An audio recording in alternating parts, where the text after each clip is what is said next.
The rain didn't just fall in London that night, it crashed, thick and cold, like the city itself was trying to wash away its sins. Yet, in the heart of it all, beneath the glowing lanterns of the riverfront, sin wore a face, a man's face. He was called Damien Moretti, though whispers carried his true name differently, the Lord of London. And I, Isabella Hart, was the fool who walked straight into his world. At the start, I hadn't even meant to see him. My cousin Emily begged me to come to the club. I hated the noise, the strobe lights, the pounding bass that felt like it shook the floorboards out from under me. But I went, because Emily always said, if you don't follow me, you'll be left behind. It wasn't until midnight that I saw him. Damien, tall, broad-shouldered, his black suit cut like it had been stitched by God himself, not a tailor. His presence was command itself. People bent to him without his lifting a finger. His gaze passed over me once, and I felt my throat tighten. That was the first betrayal, my body betraying my mind. I tried to look away. I couldn't. Emily leaned in. That's him, Moretti. Stay away from him, Bella. But Emily's warning wasn't protection. It was possession. She wanted him for herself. And yet, his eyes never left me. Minutes later, chaos erupted. A glass shattered, men shouted, the club lights flickered out for a moment, and when they came back, Emily was gone. I searched everywhere, calling her name, but the crowd was a storm that shoved me around until I found myself in the back corridor. That was where Damien appeared. Looking for her? His voice was low thunder, thick with something dark. I swallowed. Yes, my cousin, she left with one of my men. His words curled like smoke. She shouldn't have trusted him. Another betrayal. Emily had walked willingly into the arms of danger. I should have run then, but instead, I whispered, "Can you help her?" He studied me, like a puzzle no one had ever dared put together. Why should I? Because, my voice cracked, because I can't lose her. For a moment, something flickered in his eyes. Then he leaned in close, so close I felt his breath against my ear. You're too soft for this world, Isabella. His words weren't just truth, they were a sentence. The next morning, Emily's body was found in the Thames. I didn't cry, not because I didn't want to, but because I couldn't. The shock froze me into stone. The police asked questions, but nothing stuck. The Morettis owned half the force. They ruled London's shadows like kings without crowns. And I had seen enough to know one thing. Emily hadn't been killed by accident. The betrayal cut deeper than family. It was the city itself turning against me. At the funeral, Damien came. In broad daylight, like death itself wore a tailored suit. Why are you here? I whispered furiously. His hand brushed a flower on her casket, his expression unreadable. Because your cousin thought she could play games. My heart thudded. Games? She wanted power, he said. But in my world, power comes at a price. It was then I realized Emily hadn't been stolen. She had bargained and lost. After the burial, I tried to escape him. I booked a train ticket to Paris, packed only one suitcase, and fled from the station. But as the train doors closed, a figure sat across from me. Damien, you think you can run from me? His voice was silk over steel. I gasped, Why me? I don't want anything from you. That, he said, is why you'll never leave. Another betrayal. My own freedom stolen in plain sight. He took me to his London mansion, an estate that stretched like a fortress, guarded by men with guns and eyes that saw everything. I told myself I would find a way out, that I would be smart, play weak, wait for my chance. But every time his shadow crossed a room, I broke inside, not because I feared him, though I did, but because some part of me, traitorous and trembling, wanted him. Every look, every word, every cruel smirk pulled me deeper. And that was the most dangerous betrayal yet, falling for the Lord of London. "Step away from her." The guard stiffened. "You'll kill her like the others." I said, "Step away." Damien's tone could cut steel. The guard yanked me closer, pressing a knife to my throat. My breath caught, fear locking me in place. "She deserves the truth," the man shouted. Damien's gaze didn't waver. "The truth is, you betrayed me." And then he fired.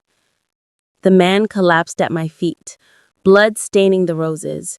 I stumbled back, trembling, my hands slick with his blood where he'd grabbed me. Damien lowered his gun, his eyes fixed on me. "Now do you see? Even the men inside my house want you dead. I am the only reason you're still breathing." Tears streamed down my face. "And what if you're the one I should fear most?" His lips curved, dark and certain. "Then you're exactly where you belong." And my heart betrayed me again, because I believed him. The night after the garden execution, sleep became a stranger to me.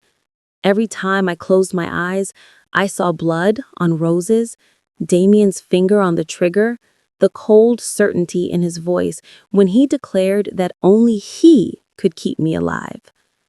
It should have disgusted me. It should have broken me. Instead, it bound me tighter, because the truth was undeniable. Without him, I was already dead. And that, perhaps, was the most dangerous betrayal of all. My dependence on the devil himself. The mansion buzzed with unease the next morning. Men barked orders, servants scurried faster than usual, and every corner seemed alive with whispers. From my place on the balcony, I caught fragments of their hushed words. Shipments at the docks. Another family turning on us. Someone inside is leaking information. Damien's empire wasn't invincible. It was cracking. And if it fell, so would I. At breakfast, Damien's mood was steel wrapped in silence. He ate little, his jaw clenched tight, his eyes far away. Finally, he looked up at me. "Tell me, do you believe betrayal is inevitable?" My breath caught. I don't know." "Yes, you do." His gaze pierced me. "Your cousin betrayed you. My men betray me. Even you tried to betray me." Tears pricked my eyes. "I only wanted to survive." His lips curved, cruel and knowing. "Exactly. And survival always demands betrayal." I wanted to argue, to prove him wrong, but deep down, I feared he was right. Because even now, sitting across from him, part of me wanted to betray him again, wanted to slip out of the mansion, run into the world, and never look back. And yet another part of me wanted nothing more than to lean into him, to let his strength swallow me whole, to feel safe in the arms of the man who terrified me most. It was a war inside me. And no matter which side won, I would lose. Later that day, I ventured through the halls and stumbled upon a locked door I had never noticed before. Curiosity gnawed at me. Glancing around, I spotted a key left carelessly on a nearby table. My hands shook as I slid it into the lock and pushed the door open. Inside was a room lined with filing cabinets and boxes, paper stacked high, photographs pinned to boards. And in the center, my face. Dozens of pictures of me on the street, in cafes, at home before Emily's death. My blood froze. Damien had been watching me long before we ever met.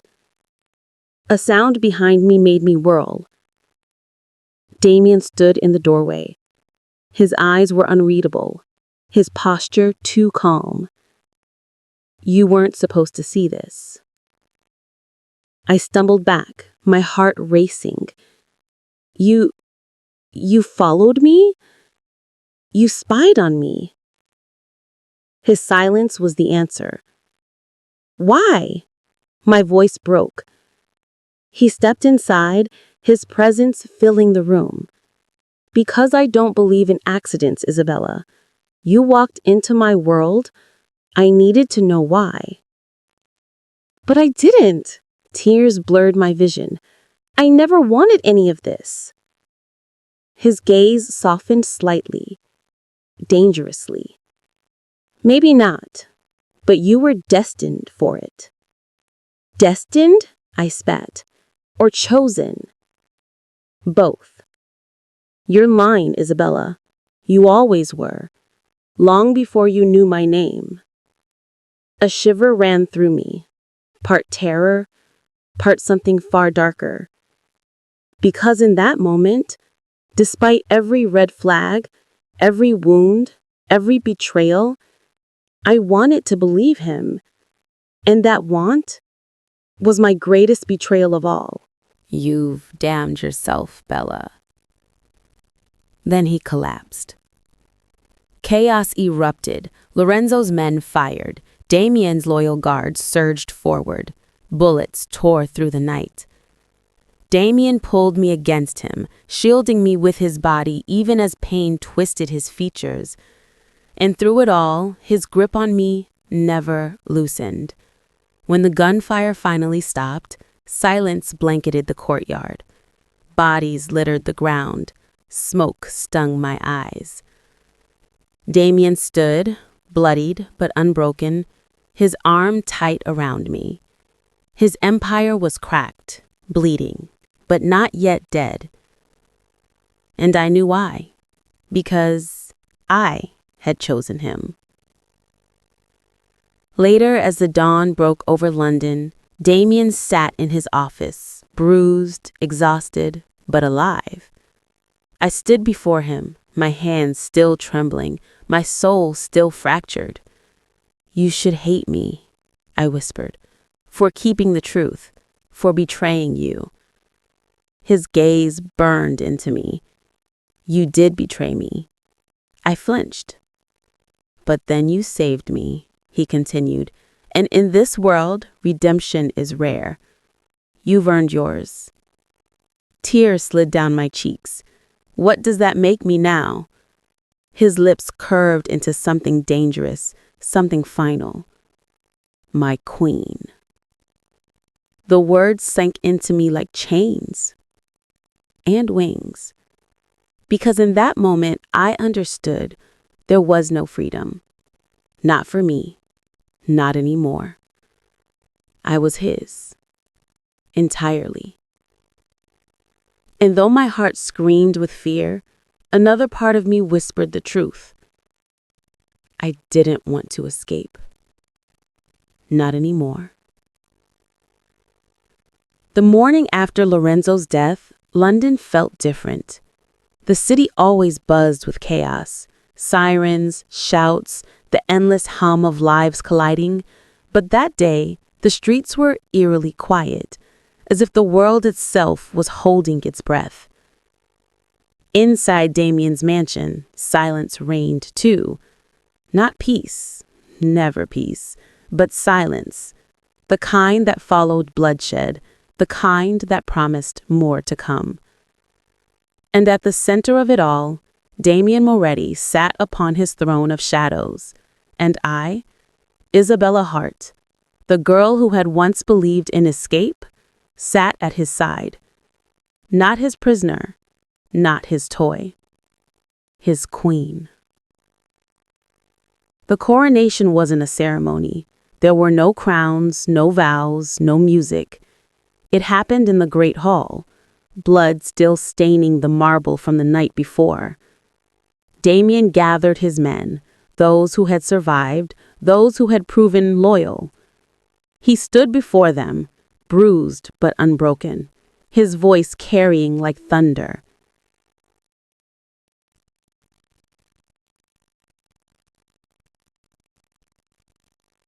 Lorenzo thought betrayal could break us. He was wrong. Because where there is loyalty, there is strength. Where there is fear, there is power. And where there is love,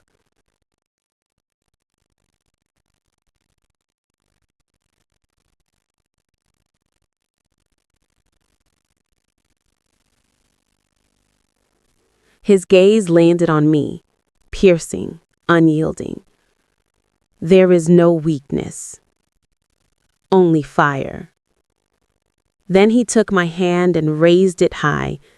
She is mine, he said, his voice sharp as a blade.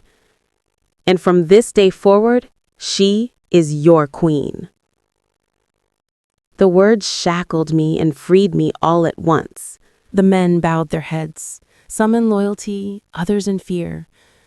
And I stood beside Damien, my hand in his, my heart a storm. I had wanted freedom, I had wanted escape. Instead, I had chosen chains disguised as a crown. And the terrifying truth, part of me wanted them. The days that followed were a blur of rebuilding. Ships were rerouted, alliances reforged, enemies hunted. Damien moved like a man possessed, every step calculated, every command delivered with lethal precision. And through it all, I was there. At first, only as his shadow, then, slowly, as his partner. He asked my opinion in meetings. He let me speak, let me question, let me watch the world bend beneath his control. And though I told myself I hated it, the power sang through me, a song I couldn't silence. But crowns are heavy. Every time I walked through the halls, men bowed their heads. Servants whispered my name. Yet in their eyes, I saw doubt. They didn't see a queen. They saw a girl, fragile and out of place, elevated only because Damien willed it. And they weren't wrong. I was no queen. I was a fraud draped in silk and diamonds, my throne built on blood I hadn't earned. And sooner or later, someone would notice. One evening, Damien and I stood on the balcony. The city sprawled out beneath us. "Do you regret it?" he asked suddenly. "Regret what?" "Choosing me." The question cut deeper than any blade, because the truth was complicated. I hated him, I feared him, I craved him, and regret was tangled in every part of it. "I don't know," I whispered. His hand gripped mine hard enough to bruise. "Good, because regret is weakness, and weakness gets you killed." His lips brushed mine, fierce and consuming. And as always, my body betrayed me, melting into his. But not all hearts bowed to Damien's rule. Whispers crept through the mansion. Some men claimed Lorenzo had been right, that Damien's judgment was clouded, that his obsession with me was poison. One night, as I passed the dining hall, I overheard them. "She's nothing but a chain around his neck. Maybe he'd see clearly again if she weren't here. She'll destroy him, just like Lorenzo said." The words sliced through me. I wanted to storm in, to scream, to prove them wrong, but deep down, I feared they were right. Damien noticed my silence at dinner. "You're brooding," he said, sipping his wine. "I heard them talking," I admitted softly. His gaze sharpened. "Who?" "It doesn't matter." "It does," he snapped. "Names, Isabella. I'll tear their tongues from their mouths." I shook my head, tears stinging my eyes. "Don't you see? They're right. I make you weak." He slammed his glass down, shattering it against the table. "You don't make me weak. You make me human, and that terrifies them." His words seared into me, and for the first time I wondered, did I want him human, or did I want the monster? The question haunted me in the days that followed. I watched him from the shadows as he rebuilt his empire, his every move calculated, ruthless, flawless. This was the Damien Moretti who ruled London, the Damien who inspired fear, loyalty, obedience. But when he turned to me, when his eyes softened, when his lips brushed my skin with tenderness instead of cruelty, he wasn't the lore of London anymore. He was just a man. And I couldn't decide which version I loved, or which one would destroy me first. The final betrayal came quietly. I found it one night, and a letter slipped beneath my door. No name, no signature. Only words scrawled in hurried ink. He will burn for you. Save yourself before it's too late. My hands trembled as I read it again and again, because the warning wasn't from an enemy. It was from someone inside the mansion, someone who knew, and someone who believed I still had a chance to escape. But did I? Could I walk away from Damien now, after everything? After Emily, after Marco, after Lorenzo, after all the blood and chains and fire? Was there even an Isabella heart left to save? Or was I already too far gone? Consumed. Crowned. Lost. I didn't know. But as I tucked the letter beneath my pillow, one truth seared through me. The greatest betrayal of all hadn't come yet. It was waiting. And when it struck, it would shatter everything. The letter haunted me. He will burn for you. Save yourself before it's too late. Each night I tucked it beneath my pillow as though hiding it could silence the truth it carried. But it lived in my veins now, poisoning every breath, every glance I cast at Damien. I should have told him, but I didn't. Because some part of me feared what he'd do to the messenger, and another part feared the letter wasn't a warning. It was a prophecy. The cracks in the mansion widened. Another shipment lost, another ally defecting, guards whispering in corners, servants flinching at every footstep. The empire Damien had built on blood and fear was rotting from the inside, and the men no longer looked at him as a king. They looked at him as a man bleeding out. One evening, Damien summoned his captains to the Great Hall. I stood at his side, his hand firm around mine, the crown of my new title burning heavier than ever. His voice thundered through the chamber. Someone among us is poisoning this empire, and tonight I will cut them out. The men stiffened, eyes darted, hands twitched near guns, and then Damien's gaze swept across them and landed on me. The world froze. Isabella, he said softly, dangerously, show them the letter. My breath stopped. He knew. I shook my head, panic clawing up my throat. Damien, show them. Every eye turned to me. Men who hated me, doubted me, blamed me. Men waiting to see if I was the chain that dragged their king to ruin. With trembling hands, I pulled the folded paper from under my sleeve and held it up. Gasps rippled through the hall. Who gave it to you? Damien demanded. Tears stung my eyes. I don't know. The silence stretched, taut as wire. Then one of the captains stepped forward. Angelo, a man who had always bowed lowest, spoken softest.